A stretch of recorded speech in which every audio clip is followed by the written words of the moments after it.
So I always tell people, if you're, you know, if you're talking to somebody who's in a coma or, whatever, they travel in and out of their body, but they can definitely hear you. Be careful what you say around them. They can hear you, and be healing with your words, because, that can help to, make them want to, continue to live, continue to fight, things like that, or give up.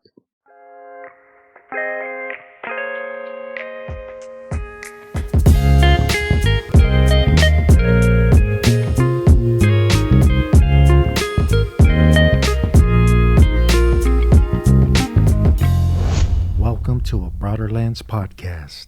Al, welcome to Broaderlenspodcast. Thank you for coming on. Thank you for having me, Boo Boo. Yeah, thank you. I one of the reasons I wanted to get you on is because you have so much detail and a beautiful message with depth and weight that's really heart touching for people. And I know it was for me, so it's an honor and privilege to have you on. Thank you for asking me. And I get to check something off of my list where I get to speak to somebody named Boo Boo.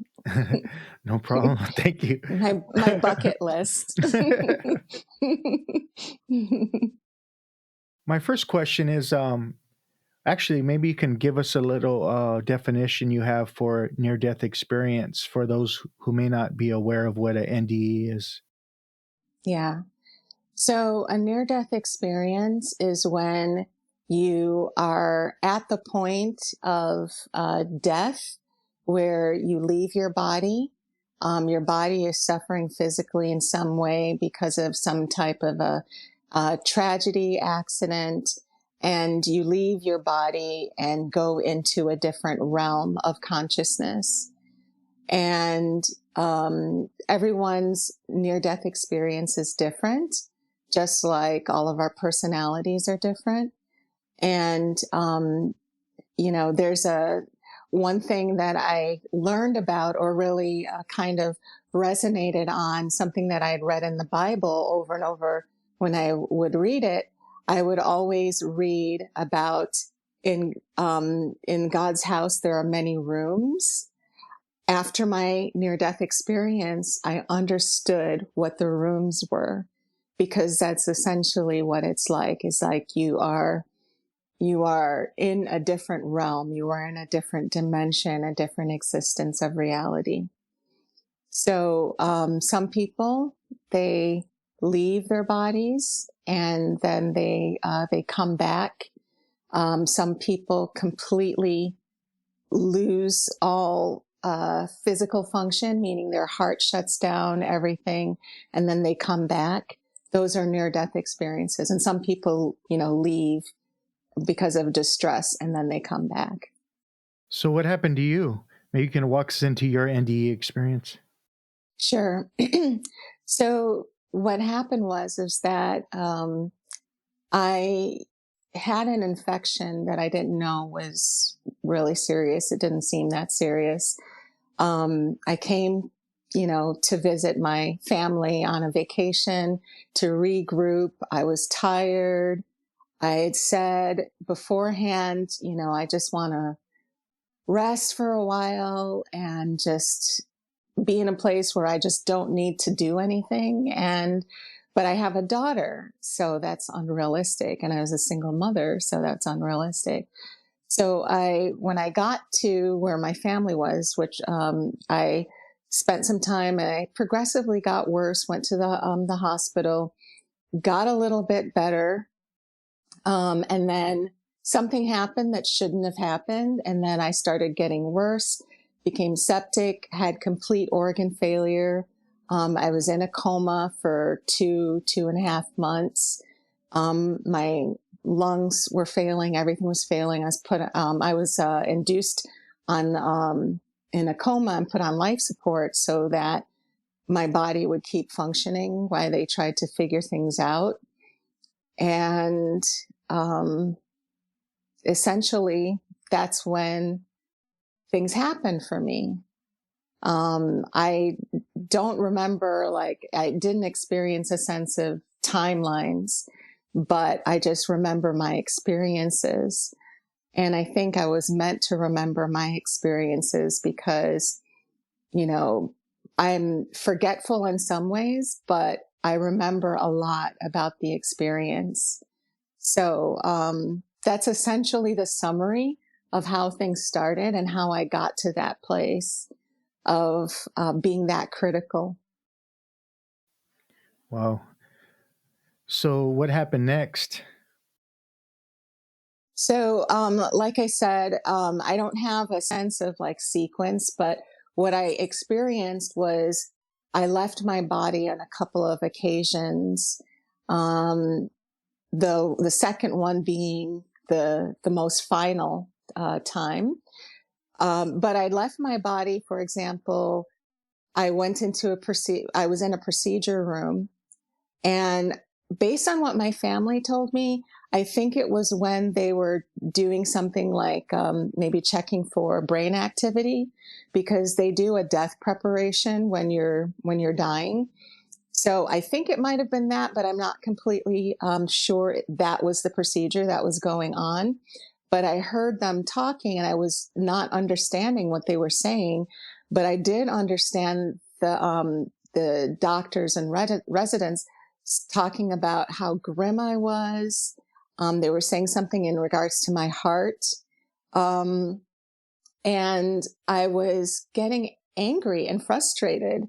And I was saying, what are you talking about? I'm right here, you know, and, but they were talking about me like in such a bad state, but I didn't have feeling like I was in a bad state. I felt like my normal self. So, that was one of the times that I kind of stepped out. I belonged to a church, and we could talk about religion versus spirituality later, but I belonged to a church, and there was discomfort, and I was prompted to kind of move out of my body. And then I heard singing as songs that I recognized from when I was, went to the church, and the friends that I had at the church. And I saw them. I was out of my body. I saw them sitting there singing to me. And I was also just listening to the song. And it didn't really register. Why are all of them showing up and singing to me? And things like that. But um, I just enjoyed the moment, even though I couldn't interact with them. I just watched them. So I always tell people, if you're, you know, if you're talking to somebody who's in a coma or, whatever, they travel in and out of their body, but they can definitely hear you. Be careful what you say around them. They can hear you, and be healing with your words, because that can help to, make them want to, continue to live, continue to fight, things like that, or give up. So that was one of the times. The last time, when I was given my last rites, and I was told I was given my last rites. I did not remember that I was given my last rites. But after the fact, my family told me that the priest came in and was also counseling my daughter and things like that. And I remember that I was all of a sudden in a particular room. And even though I don't look at a lot of other NDE stories, I've seen things where people are going into the light before, and, they go, and it's always in a room, which is is really interesting to me. But anyway, so I was in this room and I was getting a life recall by one of my guides, and absorbing information about my life. And it's kind of like the life flashing before your eyes things, but it doesn't really flash. It's more like it's more like somebody's sitting with you and just kind of showing you pictures of your life, but it's kind of like they're right there in front of you. They're not like actual pictures that you're looking at. So that's kind of what was happening. I was going through a life recall, one of my guides, and telepathically, the guide said, stick out your left hand. So I did. A silver sphere appeared in it. And then I felt this, like this shift. And I saw this, I saw a light body form of Jesus. And I was told that God was with me. God loves me. I felt a sense of love. Felt a sense of like there was nothing wrong. I felt a sense of just kind of honestly like ambivalence. Like it didn't matter one way or another what happened to me. And so I felt, and I saw the image of Jesus. It was, shaped like him in the light form or whatever. And I was told that. And so after I saw him, a light panned out like around the room, and it was a really bright light. So it was like as bright as the sun or maybe brighter, but except it was completely white, and it panned around the room and it made a tunnel shape. And so I was just looking at it, and, just kind of still feeling like that sense of like, I don't know, I think I felt kind of like a child, like maybe how toddlers feel when adults are doing things and you don't know what they're doing, but you just know that you're just supposed to sit there and hang out, So that's kind of like how I felt. And then all of a sudden, I was told that, it wasn't my time and that I was going to be going back, and then the light retracted back. And that was the last thing that I remember from my NDE. So I'm super analytical sometimes, especially with something like this that I was not familiar with. So when I, kind of spoke to my family, little by little, asking them about what was going on, I was able to piece together that it was kind of at the end, because they told me what was going on in in I don't like to say the real world, what was going on in this reality while I was in, in the spiritual realm. And I was able to match up that was kind of my last moments, even though it didn't manifest like how I thought it would, based on, movies that I'd seen in the past where somebody's like, oh, we're going into the light or whatever. It was slightly different, but I did see the white light and the tunnel, but I thought it would be a little bit different. But nonetheless, I got a lot of messages, and I got a lot of information from the three guides that I had while I was going through the whole experience, while I was traveling. I traveled to space, for example.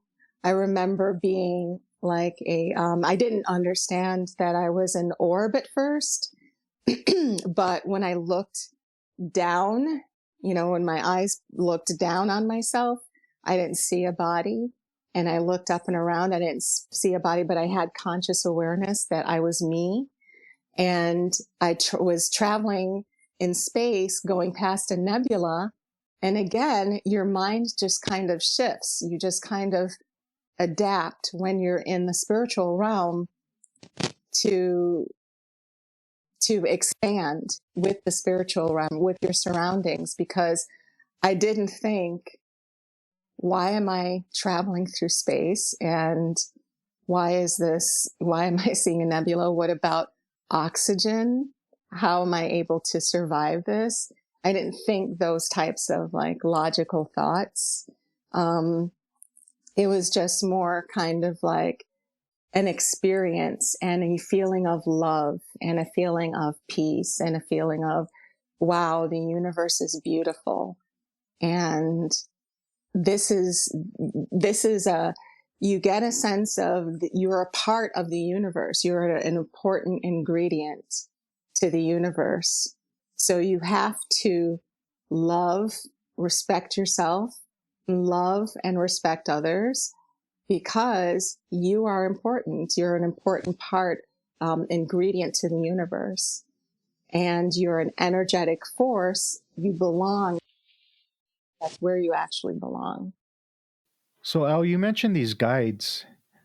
Did you ask them questions like about the purpose of life, reincarnation, karma, or anything like that?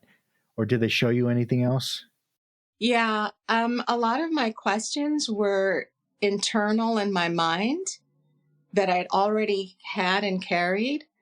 So it's like they knew what I was thinking already. So I didn't have to verbally ask them, but they would just show me what they knew I was was interested in knowing. So here are some of the things that I got. Reincarnation exists. And that was something that was kind of an area of conflict for me spiritually before, because I, used to be a little bit in the religious world, but I was still open. Like I had this internal feeling like, reincarnation has to be true, but, you know, the church that I go to doesn't agree with reincarnation, et cetera, et cetera. So that's one thing that was confirmed for me. And the reason why reincarnation is true is because it is, just like God is. It's energy. We're energetic forces, and everything in the universe recycles. Everything in the universe is like a perpetual spinning over and over again. And that means our souls. We can never learn everything that we need to in one lifetime, even in one body or in one form. For example, I might have to, manifest as a completely different person in a different life to learn some lessons that I need to learn in order to, for my soul to grow. A lot of people have a tendency to just kind of live their life for here in this lifetime that they are now, but they've forgotten that we're actually a soul that's lived for multiple lifetimes and for many, many years. So even though we're living for this life, the universe is training us for eternity, for all the manifestations of our soul. Also, they kind of showed me that that's the way that God is. We were created, God's love, and we were created out of love, where God loved itself, okay, but also loves us. So God gives us metaphors of life so that we can try to understand the universe. One of those things that kind of mimics that is the act of, becoming a parent, having a child. It's like you love yourself. You say, I want a baby. I just want to cuddle a baby. They're so cute. But you also kind of want a baby because you want to leave a legacy. You also want an expression of yourself. So there's a lot of self-love in wanting a child. But then you'll also have the child and you're like, you know what? Whatever this child wants, I want to provide for the child. And I know that they have free expression. I want them to be their own person. I want them to do well. If you're a good parent, of course, you want them to do well. You want them to have their own free will and, but want to be connected to them. So that's kind of us and God. And we have reincarnated, God has reincarnated itself in us as we reincarnate ourselves and our expressions in our children. And then we as souls reincarnate. So there's always a perpetual energy cycle with reincarnation of our souls. Wow, thank you. I love that. It kind of reminds me of that avatar meaning in Hinduism, reincarnation of God. We're all reincarnations of God. Sorry, my explanation was so long. No, no, I appreciate it. Keep going. I really do appreciate that. Thank you. Um, were you shown anything? A lot of times in the Sumerian tablets, it says we were created by the Anunnaki. Hmm. Did you see any of that? Like, were we created from other beings or Well, genetically modified by other beings? yeah. Well, the Sumerian tablets don't actually say that we were created by the Anunnaki, but that we were assisted in our genetic process by the Anunnaki. And yes, I was informed that we weren't, they're not our gods. They're not gods. They are in the sense that God is God. They are a life form that's also been created by God. But we have had genetic manipulation in our over time to assist us in our evolution. And I was advised that that was true. I did get that. Wow, thank you. I've had that intuition come to me saying that seems true. Yeah. It's true. Yeah. It's hard to comprehend with the conditioned mind, but Yeah. knowing it's true here is totally Hmm. different. One of the Yeah. things I love about your story, because I got sober in 2009, I had a crazy, I was suffering and I had a shift in consciousness and I started Hmm. to learn how to live on a spiritual basis. So Hmm. I went to with the 12 step movement and started doing 12 steps, right? Hmm. But what I learned in the 12 steps was to understand my suffering within myself and understand who I really am, Hmm. um, beyond the mental conditionings, right? Right. And then when I started to do that, I started to put myself in other people's um, um, situations and their Hmm. behaviors and just like question their life and what happened to them or why they're acting that way. And when I did that, I kind of experienced something that you talk about, being put in a fish in a tree, because what that did for me is it had me a deeper sense of understanding, Hmm. awareness, and compassion and Yeah. love for other people once I experienced that. Hmm. I was wondering if you would be able to explain your experience with that and what happened.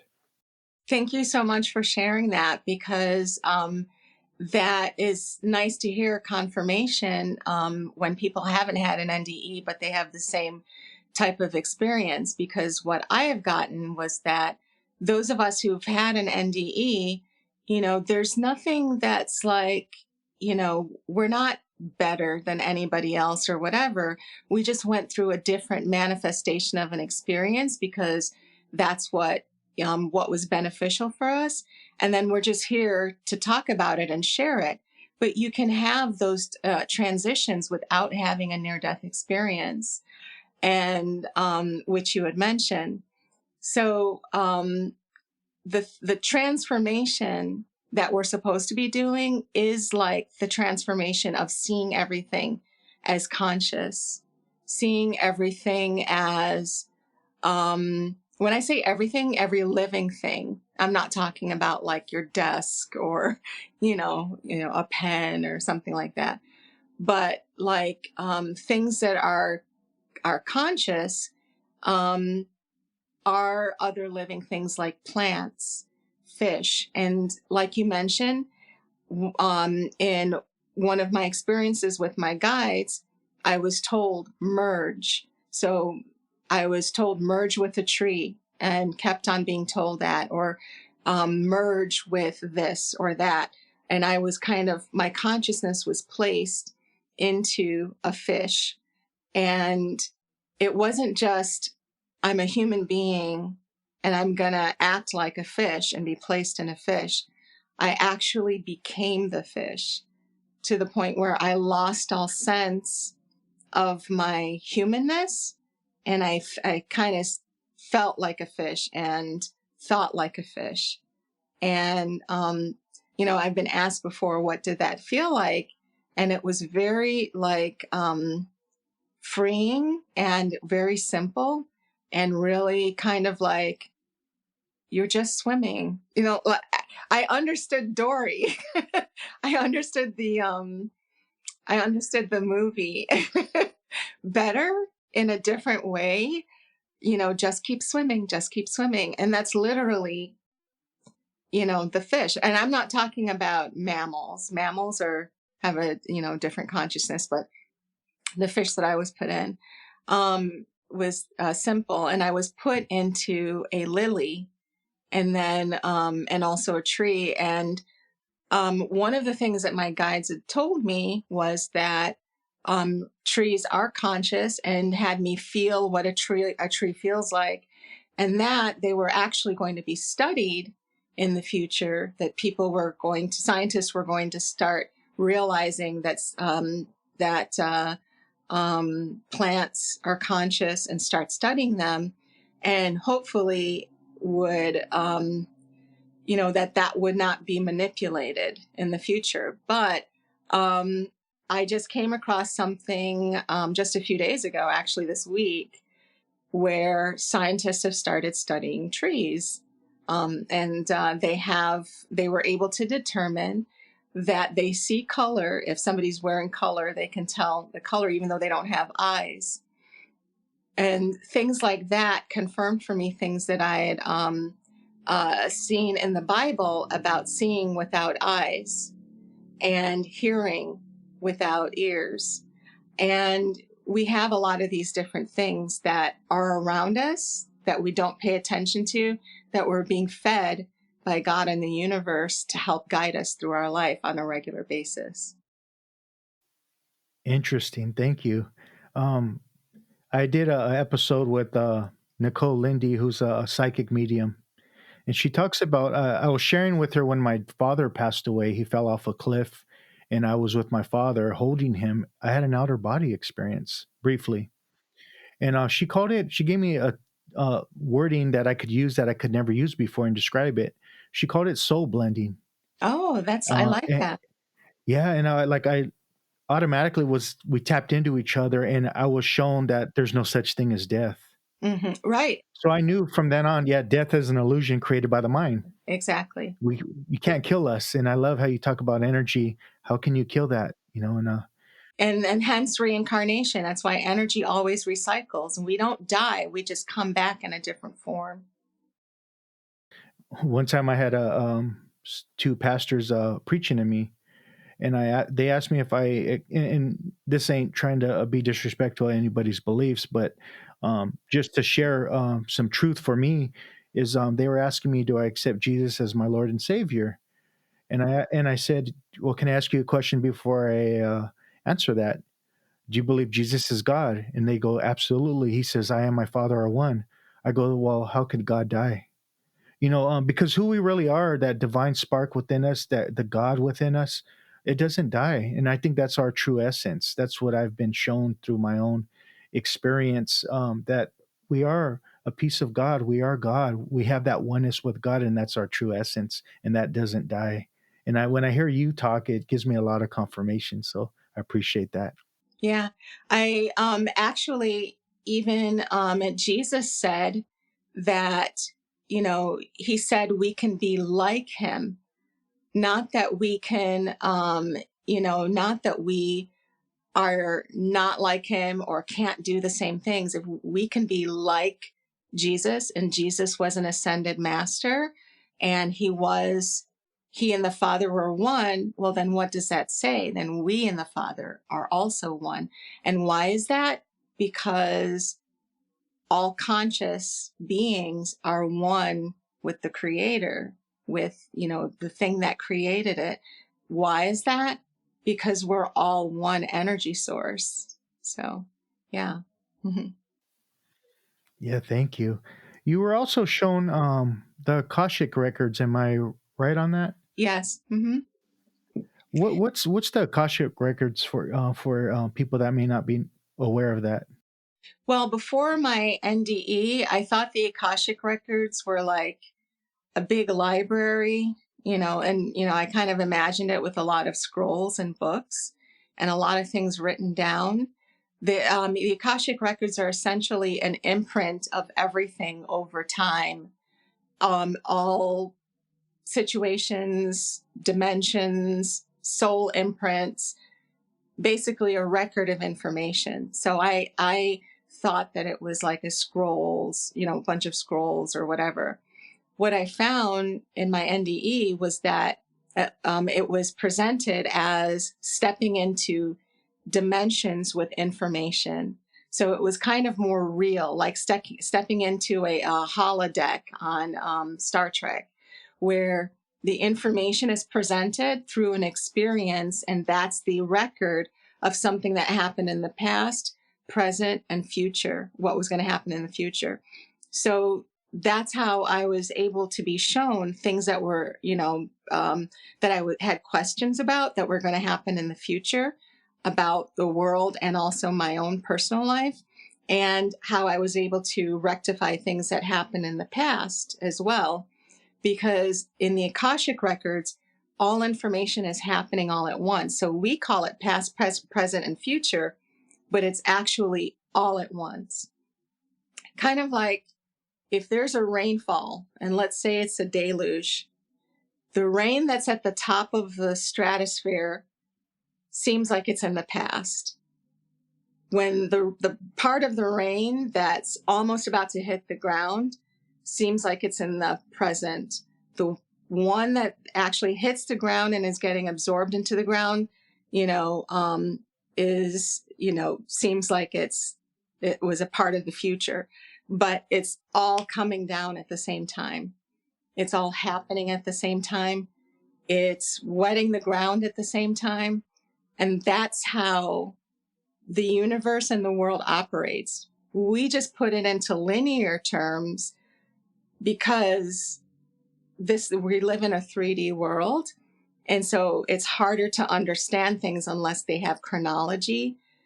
And because that's how we grow from an embryo to an adult, is everything's linear, but everything's actually happening all at one time.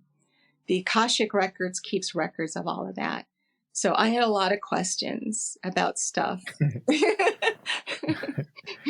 I would too. Yeah, thank you. Did you see anything about our past history, like our forgotten history? I didn't see a lot about the forgotten history, but I got a sense, the things that I did get a strong sense about that you can relate to the past is how we came to be. We were created by God. Our genes were manipulated by an intelligent species. Okay. Anunnaki. The Anunnaki is in more than one extraterrestrial race. So there's not one race that's just Anunnaki. Anunnaki is kind of exists in several different ET races. And we are kind of like, what's the way? We're not really like an experiment, but we are, when if you're baking something and you have the proper ingredients and you intended to make a chocolate cake, but then you end up making a German chocolate cake. It's like slightly different than what you intended, but then you're like, oh, okay, this isn't so bad. It tastes pretty good. That's kind of like what happened with Earth as far as past history.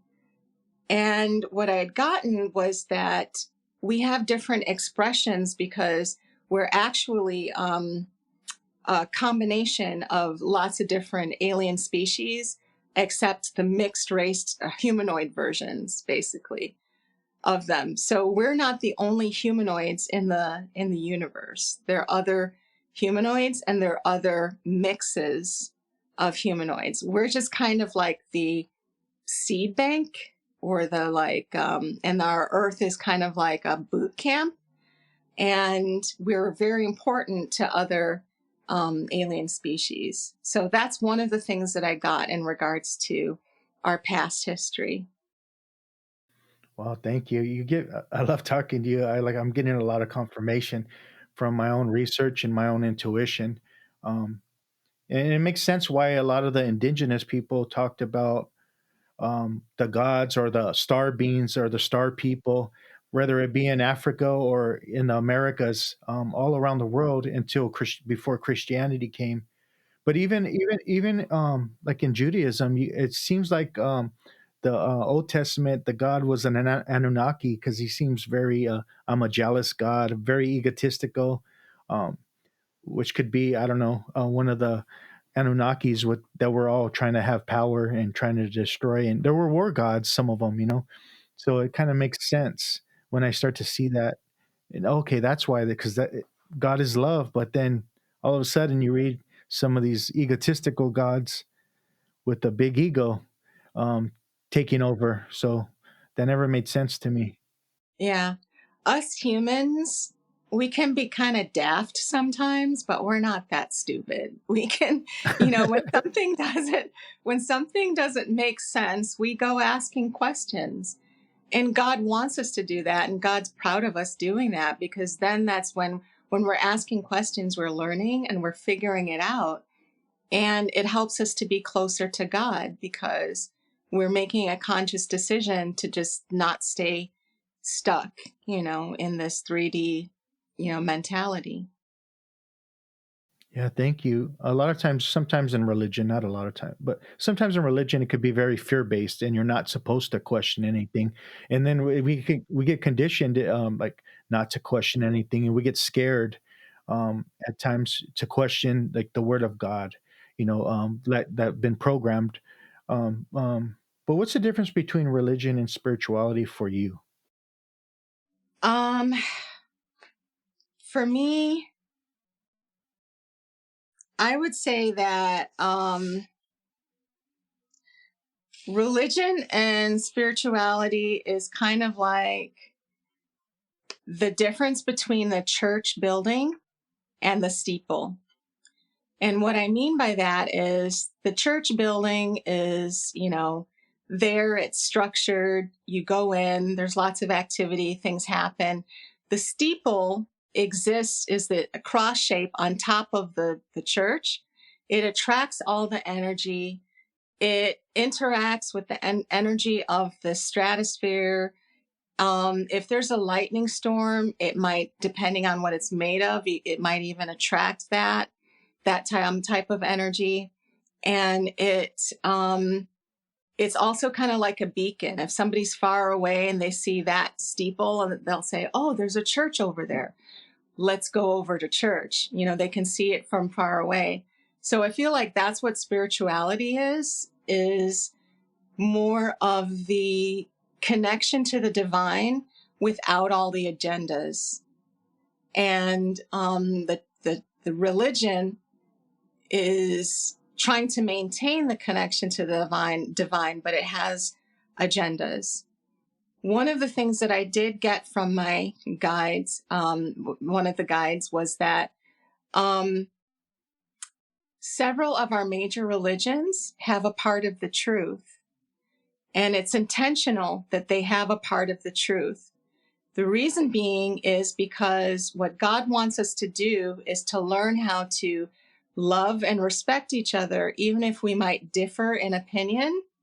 And if we're practicing that, and the more that we can love somebody of another religion without hating them, putting them down, but honoring and respecting them, even if we might feel differently, that's training us, our soul, to be closer and closer to what God actually wants us to manifest, which is love.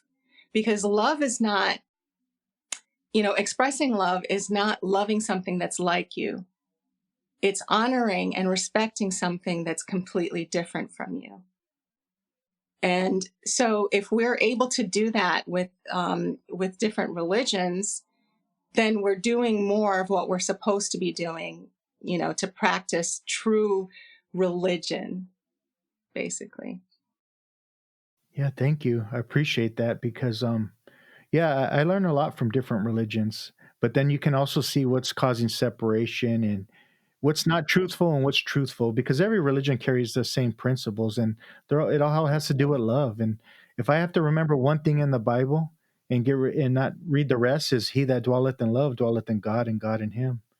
And it's that power of love. And when and how do I know it's truth for me is if it's creating unity and I'm in harmony with the oneness of life. Exactly. Yeah. So some religions that are extremist and, want to kill other religions, or even people who are extremists and want to kill other people because, of what they think their doctrine says, that's not love. That's not practicing the true spirituality of God. I want to read something really quickly that I came across that Dolly Parton said. Dolly Parton, she started out her life pretty tough, and she has got it. I would be surprised if she was reincarnated, because in her present soul, she seems like she gets it, basically. She said, I live on creative and spiritual energy, and that is a powerful force. I got that in my NDE. That's how we exist. We live on creative, spiritual energy, which is love, and it's a powerful force. And if we can remember to exist in that on a daily basis, even when we're in traffic, even when we're in a crowded elevator, and whatever, we would understand more, and our souls would be better refined. Yeah. Thank you. Yeah, I think that's one of the main purposes of this podcast, putting it together, is it's okay to Mm-hmm. disagree. Mm-hmm. But I'm trying to invite people just to be themselves and Mm-hmm. question if they like. Don't be afraid to question things, and just Yeah. have an open mind and heart. Mm-hmm. And and just Yeah. being you. I think Mm-hmm. the real minority is not being Mexican or Black or Right. Samoan or anything else. The minority is really authenticity in today's Y- world. And Yeah. and it's okay to be authentic, be you, Yeah. find you, Mm-hmm. and so I'm trying to be more inviting, and it's okay to express your feelings. Mm-hmm. Um, I think a lot of times in today's world is we put up this masculinity image, and Mm-hmm. we can't show our emotions, and that does more harm than any good.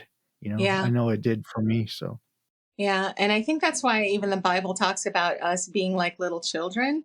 If we treated each other like little children, not like in a condescending, or whatever type of way, but actually like telling each other, hey, it's okay.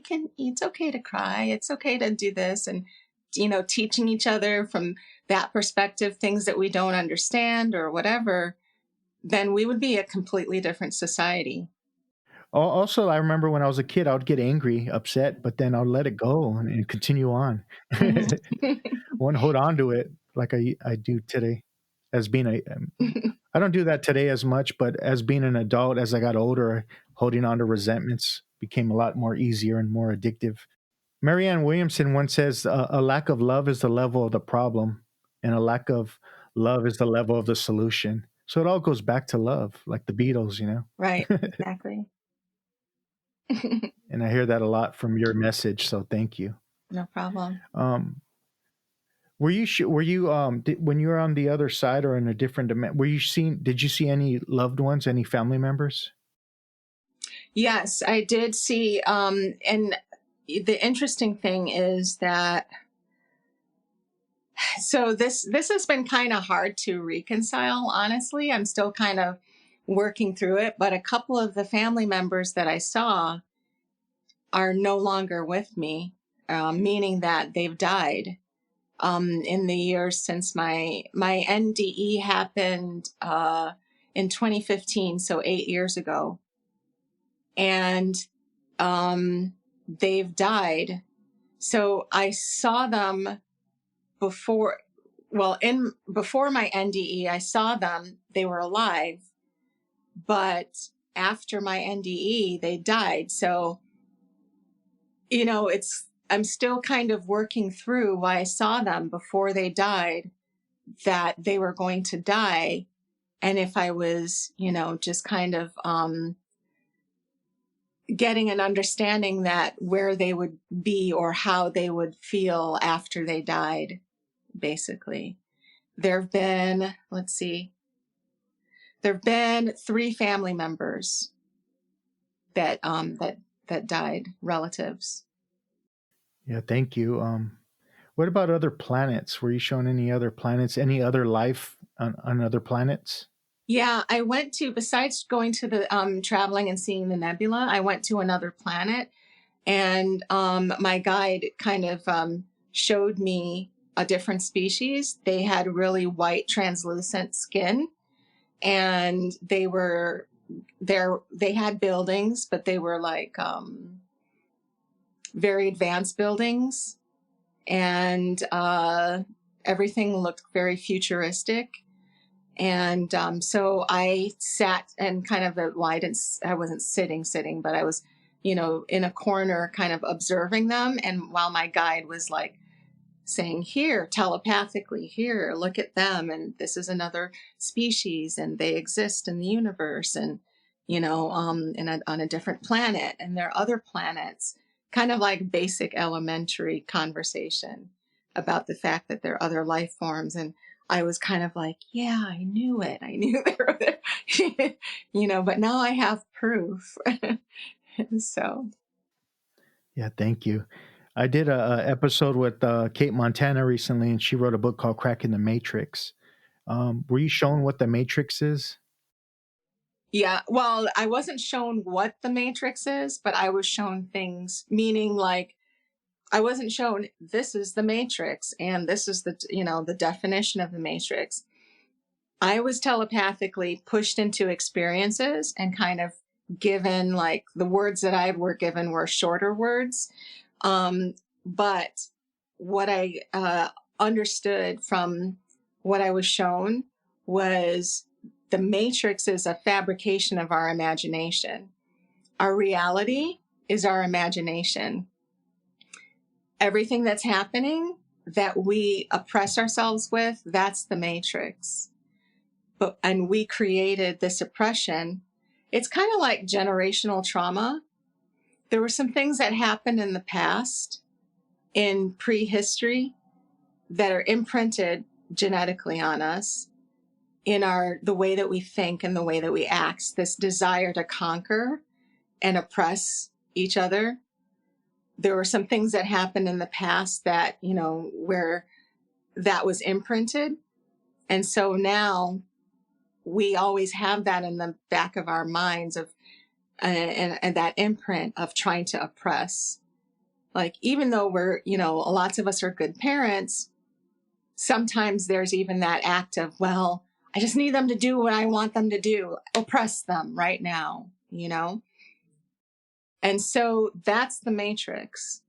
So the Matrix is an illusion. That's the reason why the Matrix is an illusion. It's not this like ones and zeros and things like that. It's an illusion, which is a fabrication of our own building. But we can also tear it down. Through waking up with awareness? Exactly. Is that how we do? Mm-hmm. That's what the movie was about as well. Yeah. Yeah, thank you. Mm-hmm. Do you know if there was any evil forces that are manipulating us? Oh, Sometimes yeah. you hear. Yeah. There are lots of evil forces that are trying to, I should say, there's lots of an evil force, not forces. It's all the same force that's trying to, to manipulate us. One of the things that I got from my NDE is that the biblical texts, and I'm talking about, yes, the Bible, but also Sumerian texts, but also the Bhagavad Gita, a lot of other texts. That is one thing that is true about all of them. That is an actuality, is darkness and light and love. They all have that in common. And all of those things are true. There's, so the dark energy is a part of the light energy, but it's choosing to express itself as dark. And that's why God can't, quote unquote, kill the devil, because the devil is a part of that God's energy, but the devil has free will to be the devil. So even though, and I have this perception that for people who read the Bible and are familiar with Revelations and familiar with what's going to happen to, what we've been taught about the devil in the last days, and was going to be chained up for 1,000 years, and that's kind of like a kid or dumbed down version of basically saying that because all energy recycles, the story of the prodigal son is the story of the devil as well, meaning that the way that the devil is going to be overcome is by decision. The devil is going to say, you know what? I've had enough of being the devil. I want to be one with God again. I want to be good. And the devil is going to go through its process of being the prodigal son, going back to God. And that's when there'll be peace on, for 1,000 years, and everything else that the texts say, that a lot of those different texts say about how that energy is going to rectify. It's all about energy. So that energy is going to become without conflict again. It's going to be all light instead of light and dark. It's going to merge together in a more cohesive way.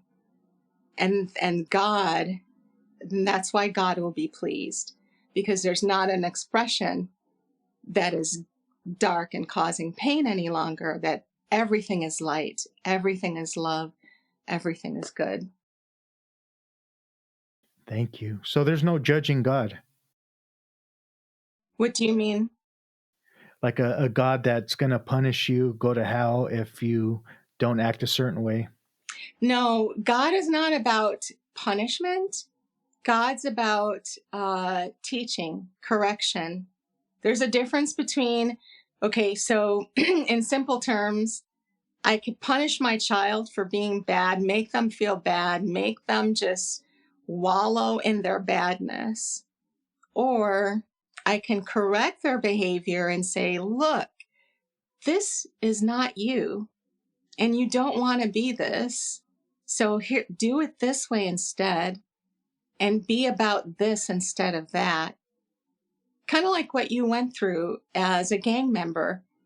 At some point, you were just like, look, this is not me. This is not what I want to be about.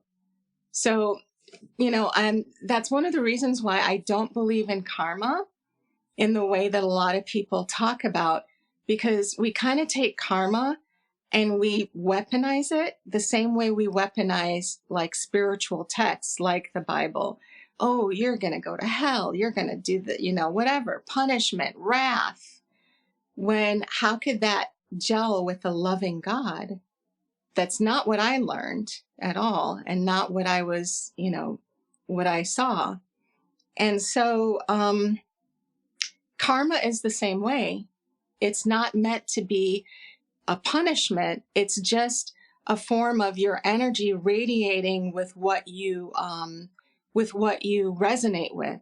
So if you resonate with bad, then you're going to be wrapped up in bad, and then you're going to experience bad. So it's more of like a law of attraction. That's what karma is. It's not a punishment of things that you have done.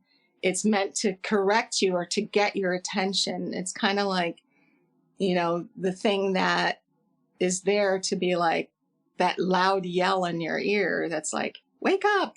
That's what karma is. Yeah, thank you. Because like in the Bible, it says God is love, right? Mm-hmm. But then I'm a jealous God. I'm a, vengeful God, it seems like at times. But in the Corinthians, it says love keeps no record, so I appreciate that. People are not stupid. They're going to ask questions. So, yeah, but a lot of things that the Bible was also, there are things in there that in the versions that were brought forward by religious political leaders may differ from what was originally there. So maybe some of those words have been mistranslated. And also, I have an episode getting ready to do an episode Tuesday, but he's going to talk about how they took reincarnation out of the Bible. So that's going to be interesting. Well, there were, like I said, the Bible that a lot of people follow was written in the Middle Ages, and the Middle Ages was filled with agendas. That doesn't mean that the Bible is not true. It just means that they're different. That's a different interpretation than the original. Jesus was a long-haired hippie. Yeah, thank you. I know we're getting down to the end, but is there anything that you do on a regular basis? Like, do you meditate? Do you pray? Do you try to be more mindful or live on a spiritual basis? Yeah. I meditate every single day, and I can't go a day without meditating. And that's what really helps me, because after my NDE, I went through some depression. I went through some PTSD, because of the whole experience. There was a lot of like medical injustice stuff related to that as well. And, just that was and then you also come back to this 3D world and you're like, oh man.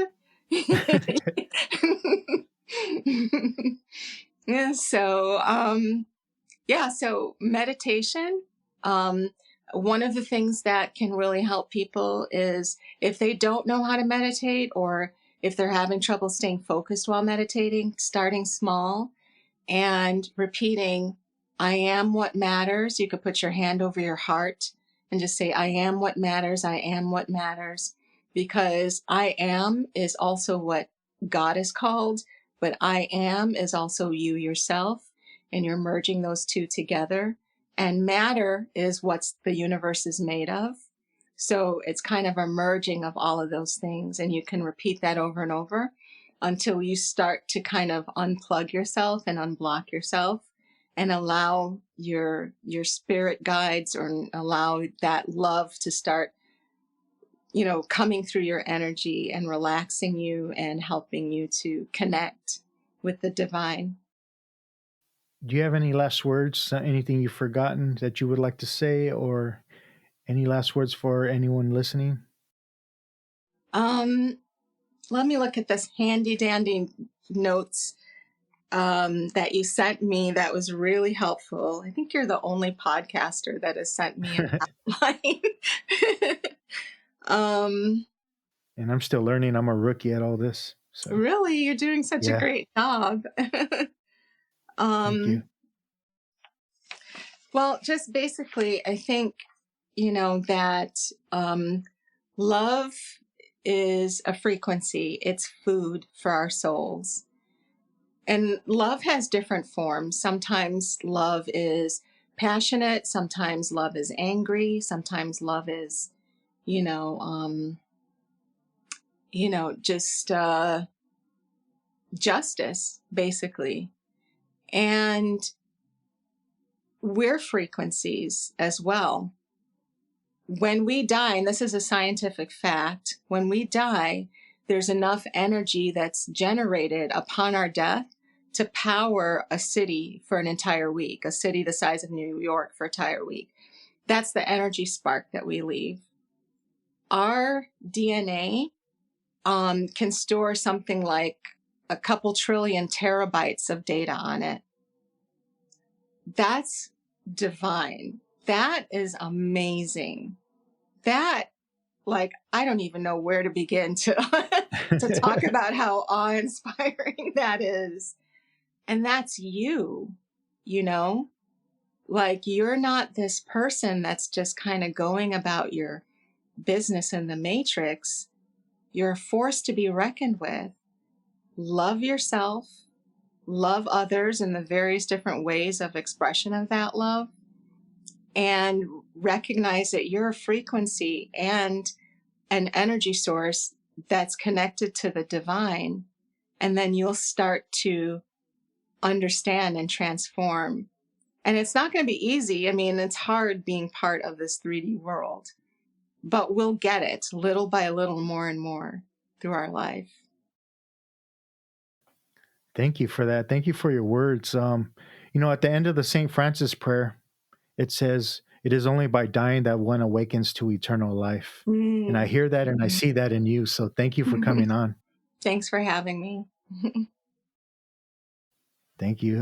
Talk to you soon. Namastizzle. Alrighty.